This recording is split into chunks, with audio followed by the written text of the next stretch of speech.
சட்டை போட்டவங்க பெஞ்சில் உட்காடுறாங்க, சட்டை போடாதவங்க ஓரமா நிக்கிறாங்க. அப்ப சட்டை போட்டவங்க தான் நல்லவங்களா? ஜனத்துல மேல கீழே கிடையாது. அது வசதிக்கேற்ப நான் பெருசு நீ சிறுசுன்னு கதை விடும். அதையும் இந்த பாடா போன ஜனங்க மண்டையாட்டிட்டு நம்பிமே ஒழிய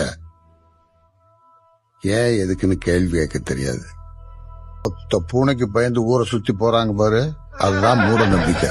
கஷ்டப்பட்டு உழைச்சா கர்மம், உட்கார்ந்து சாப்பிட்டா தர்மம். நான் என்ன பேசினாலும் ஏன் பேச்ச நம்பாத. சிந்திச்சதுல உனக்கு என்ன தோணுதோ அதபடி நட.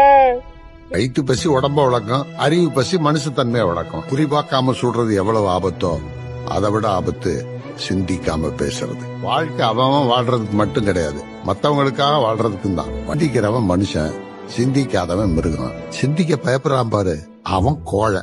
இங்க இருந்து வந்தன்றதை விட ஏன் வந்தன்னு யோசி.